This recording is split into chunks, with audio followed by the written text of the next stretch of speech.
და არჩილ გორდულაძე იურიდიულ საკითხთა საპარლამენტო კომიტეტის თავმჯდომარეა ჩვენი პირველი სტუმარი. მოგესალმებით ბატონო არჩილ, მადლობა ჩართვისათვის. რამდენიმე თემაზე უნდა ვისაუბროთ. დავიწყოთ გრანტების შესახებ კანონით, რომელშიც შედის ცვლილება, რომლის მიხედვითაც, როგორც ვიცით, გრანტად არ ჩაითვლება დიპლომატიური დაწესებულების და მსგავსი ორგანიზაციის მიერ გაცემული კონკრეტული სახის სახსრები. რომ განგვიმართოთ კიდევ ერთხელ კონკრეტულად რა ტიპის სახსრებზეა საუბარი და აქვე თუ კი კანონის მოქმედი რედაქცია ისედაც არ ვრცელდებოდა აღნიშნულ ურთიერთობაზე, რატომ დადგა მისი ამ ფორმით დაზუსტების საჭიროება? პირველ რიგში მოგესალმებით ნატია, მივესალმებით ჩვენს მაყურებელს, მადლობას გიხდით ჩართვისთვის და დღევანდელ დღეს ხარებას მივულოცავ მთლიანად საზოგადოებას, ქართველ ხალხს და ვუსურვებ, რომ სიხარული და ბედნიერება ყოფილიყოს თითოეულის ოჯახში.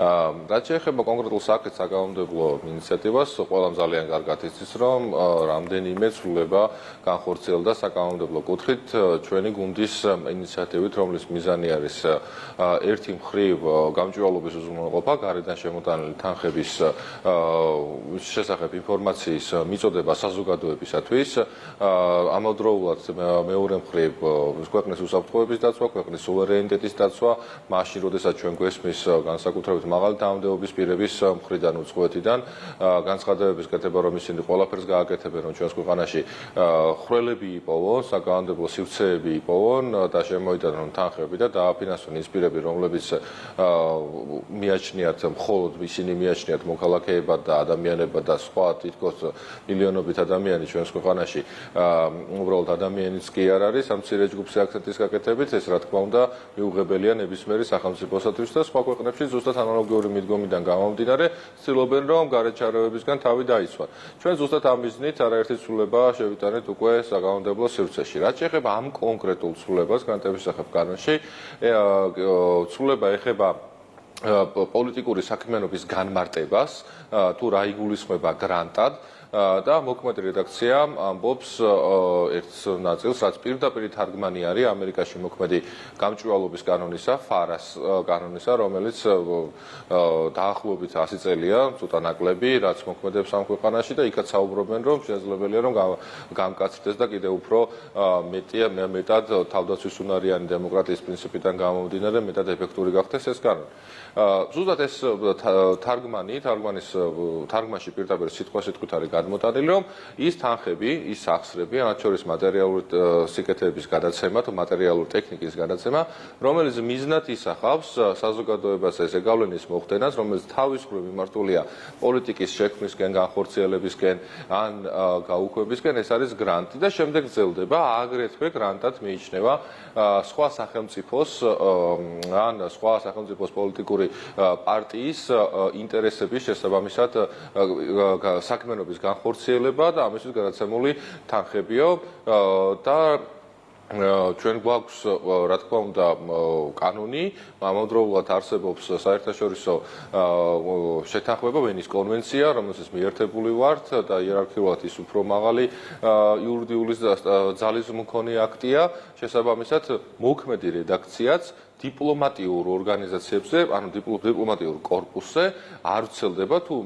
ყველასთვის ცნობილია, რომ ნებისმიერი საელჩო საკუთარი ქვეყნის ინტერესების გატარებას ცდილობს, წარმოჩენას ცდილობს, ეს ვენის კონვენციითაც გათვალისწინებული. აქვე ერთი დაზუსტება, რომ სხვა ქვეყნის შიდა საქმეებში, ანუ ადგილობრივი ქვეყნის შიდა საქმეებში ჩარევა ეს კონვენციითაც აკრძალულია, მაგრამ სამწუხაროდ ბევრი ელჩი ამ ყველაფერს არ ითვალისწინებს ხოლმე და პირდაპირ ცდილობს, რომ ხელი აფათუროს შიდა პოლიტიკაში ქვეყნის და საქმეებში.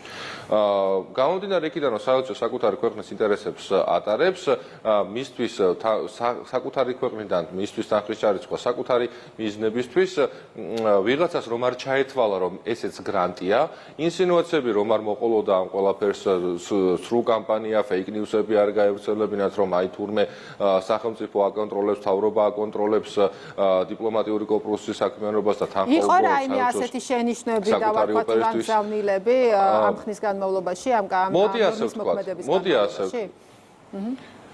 მოდი ასე ვთქვათ, რომ ნებისმიერი შესაძლებლობა ჩანასახშივე უნდა იყოს მინიმუმამდე დაყვანილი, რომ ასეთი fake news-ის გავრცელების შესაძლებლობა გასცეს. ანუ რაც ისედაც იგულისხმებოდა და ნებისმიერი იურისტი ამ ყველაფერში რა თქმა უნდა გაერკვევა, არ ვიცი მაგალითად ერთ-ერთი საიას ყოფილი თავმჯდომარე, რომელიც ვერ გარკვეულა, რამდენი სქესი არსებობს, ის შეიძლება ვერ გაერკვეს, რა თქმა უნდა, იურიდიულ წიაღსვლებში.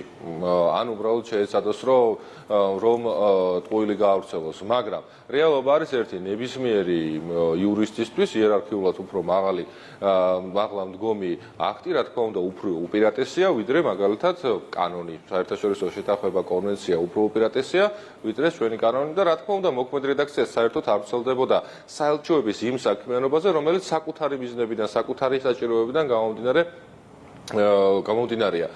და ეს დაზუსტება კეთდება უკვე ახალი ცვლილებითაც. ამავდროულად თუ მაგალითად რომელიმე საელჩო აპირებს გრანტის გაცემას იმისათვის რომ შემდეგ საზოგადოებაზე ზეგავლენა მოხდეს და განხორციელდეს და ეს ყველაფერი მიმართულია პოლიტიკის შესვლისკენ ან განხორციელებისკენ ან შეწყვეტისაკენ, ეს რა თქმა უნდა ისევ და ისევ გრანტად ითვლება და გრანტად დარჩება. მარტივად რომ გავიშლო. ცვლილება არ მიემართება იმ სახსრებს, რომლის მიზანს შორის გამოიკვეთება ერთგვარი გავლენის მოხდენის მცდელობა პოლიტიკაზე. კი ბატონო, სამწუხაროდ ასეთი მცდელობები გვაქვს, მაგალითად გვახსოვს სულ 1 წლის წინ, როდესაც ერთ-ერთმა საელჩომ გრანტების შესახებ კანონში ცვლილებების განხილვისას მესამე მოსმენის განხილვის პერიოდში მაგალითად გასცა გრანტი ორ პირზე, რომლებიც პირდაპირ იყვნენ ნაცმოძრაობის სიის წევრები, მაგალითისათვის.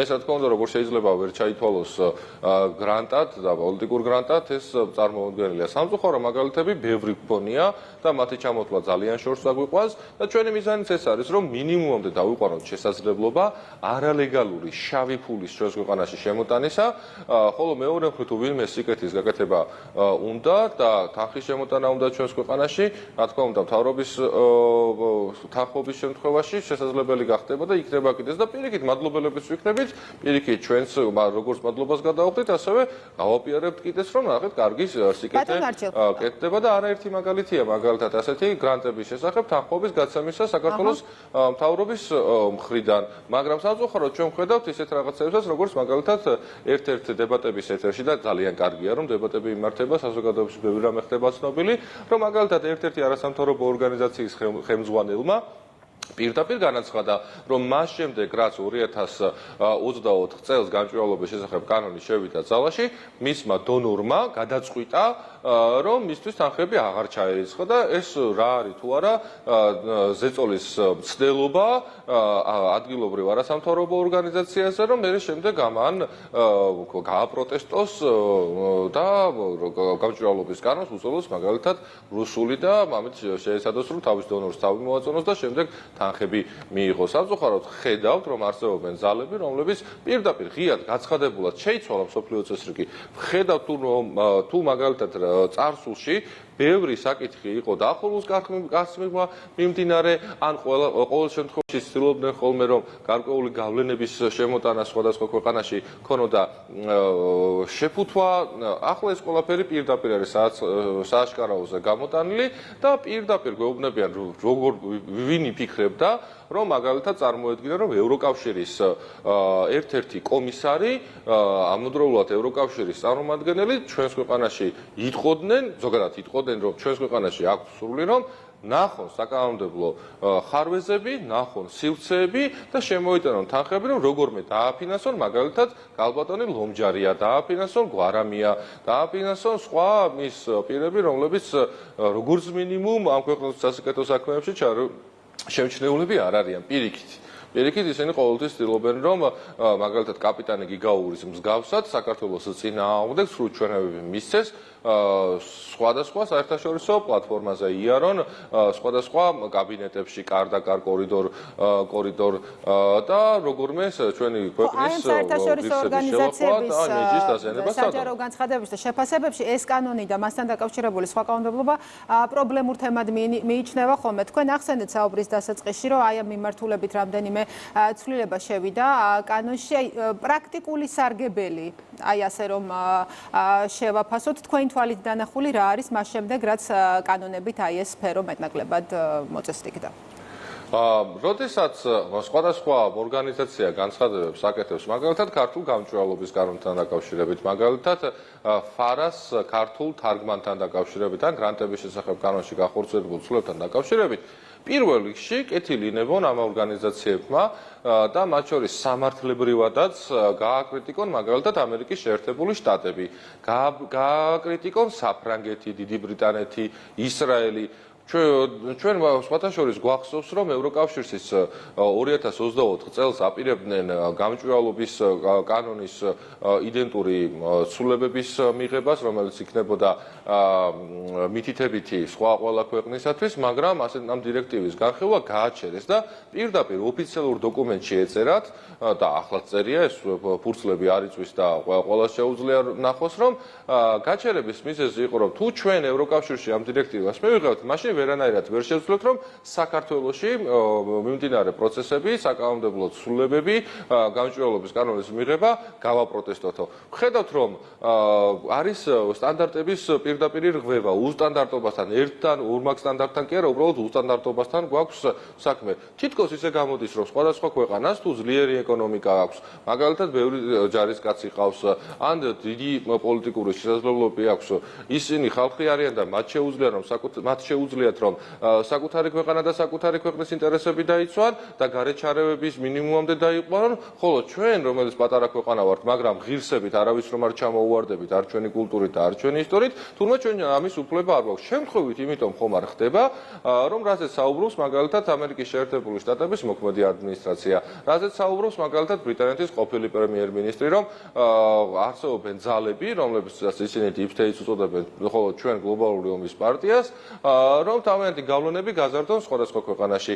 რბილი ძალის გამოყენებით ჩვენს ქვეყანაში შავი ფული შემოიტანონ, შემდეგ ეს ფული რას მოხმარდება, კაცი ვერ გაიგებს და მაგალითად დანახავთ პრაქტიკაში იმას, რომ პოლიციელების დაწვის მცდელობები ქონდეთ, მოლოტოვის კოქტეილები ისროლონ, მაგალითად დააზიანონ სახელმწიფო საკუთრება, გაანადგურონ კერძო საკუთრებები, ან მაგალითად LGBT კამპანია შეიტანონ სკოლებში და ბაღებში. ამასაც ხო გვაკრიტიკებენ. ჩვენთვის თავარი არის თუ რა არის სიმართლე და ამას საზოგადოება ძალიან კარგად ხედავს. და ამიტომაც არის რომ ხარდაჭერას უცხადებს ჩვენს გუნდს. იციან რომ ჩვენ საქართველოში ვიღებთ მხოლოდ საქართველოს შესახებ გადაწყვეტილებას და გარედან მიითებებს, რა თქმა უნდა, არ ვექვემდებარებით. ჩვენთვის არ აქვს მნიშვნელობა, მაგალითად იქნება ეს 70 წლიანი პერიოდი გავიხსენოთ თუ 200 წლიანი პერიოდი ერთი კონკრეტული ჩრდილოური ქალაქიდან, ჩრდილოეთის ქალაქიდან დავალების მიღება და აქაური ემისრების მიერ ამ დავალების შესრულება, თუ მაგალითად რომელიმე სხვა დასავლური დედაქალაქიდან დავალების მიღება. დავალების მიღება, გარედან ჩარევა, რომელიც აბსოლუტურად მიუღებელია ჩვენთვის და ჩვენთვის. თავარია, რომ ყველა ქვეყანას ველაპარაკოთ არასწორად. კი ბატონო, ძალიან მოკლედ მინდა კიდევ ერთ თემას შევეხოთ. აი როგორც ეს საკითხი, რაზეც ჩვენ ახლა საუბრობდით, გრანტების შესახებ კანონში ცვლილება იქნება თუ ბოლო დღეების განმავლობაში ყველა აქტუალური საკითხი, როგორც წესი ხდება ხოლმე ერთგვარი კამპანიის აგორების საბაბი. აი მაგალითად ასეთ თემად იქცა აზერბაიჯანელი აქტივისტის დაკავება, თავად აზერბაიჯანის პრეზიდენტის ვიზიტი, აი სუსის ხელმძღვანელის დეკლარაციის საჯაროობა, არ საჯაროობა თუ ასე შემდეგ. აი ნებისმიერი აქტივობა არის ხოლმე მედია საშუალებებსა თუ სოцქსელებში აი კამპანიის გააქტიურების საბაბი. რა არის მიზანი ასეთი ტიპის კამპანიების წარმოებისა, რომელიც როგორც წესი ძალიან ხანმოკლეა ხოლმე? როდესაც კოლექტიური დაცმოძრაობის რეიტინგი მხარდაჭერა საზოგადოების მხრიდან პლინტუს ქვემოთ არის, უკაცრავად ამ გამოთქმისთვის საზოგადოებასთან, მაშინ უკვე მათსავე მართულ ტელევიზიებს უწევთ, რომ ფეიკები გაავრცელონ და როგორმე საზოგადოებას შეიცადონ, ყოველ შემთხვევაში საზოგადოებას თვალებშიც არის შეაყარონ. მაგალითისათვის საუბრობდნენ აზერბაიჯანელი აქტივისტის, იმ პირის, რომელიც საქართველოში არაერთ ადმინისტრაციულ სამართალდარღვევაში არის პასუხისმგებაში მიცემული, სახელდადებული, კამპანიურად სიცრუე გაავრცელონ. ხო, აი რეალობა არის ერთი მარტივი, რომ დააკავეს კონკრეტული ადამიანი, წარადგინეს სასამართლოში, მისმა ადვოკატებმა სცადეს, რომ როგორმე გაეწელათ პროცესი, ხან მასალების გაცნობისთვის დრო სჭირდებოდათ, ხან გადადების პროცესის გადადება მითხოვეს, ხან რა და საბოლოო ჯამში დასრულდა პროცესი იმ დროს, როდესაც დასრულდა, ყველანაირი წესის და კანონის სრული დაცვით, საერთაშორისო სტანდარტების დაცვით და როგორც სხვა პირის მიმართ, სხვა უცხოელის მიმართ იქნებოდა მიღებული გადაწყვეტილება, ზუსტად ანალოგიური გადაწყვეტილება იქნა მიღებული. კანონის წინაშე ყველა თუ თანასწორია და ვამბობთ, რომ ეს არის ერთ-ერთი უპირველესი საფუძველი და საძირკველი დემოკრატიული ქვეყნისათვის, მაშინ ყველა კანონის წინაშე უნდა იყოს თანასწორი და იყო კიდეც. არაერთხელ ქონია მაგალითად ჩვენ ინფორმაციას და მათ შორის ეს ფეიკების გავრცელების არაერთი ფაქტი, რომ კონკრეტული საქმის წარმოებების სიხილსამართლებრივი, ადმინისტრაციულ-სამართლებრივი თუ სამოქალაქო სამართლებრივი ხდებოდა პოლიტიზირება ამ ყველაფრისა. მათ შორის სხვადასხვა ქვეყნის ელჩები იყვნენ ამ ყველაფერში ჩართული, მაგალითად რუსთავიორთან დაკავშირებით, მაგალითად გვარამიას, მიხეილ სააკაშვილის საქმეებთან დაკავშირებით და შედეგი რა არის? სტრასბურგის სასამართლოში კიდევ ერთხელ ნათქვამი, რომ ქართული მართლმსაჯულების სისტემა საქართველოს როგორც სახელმწიფო იყო მართალი.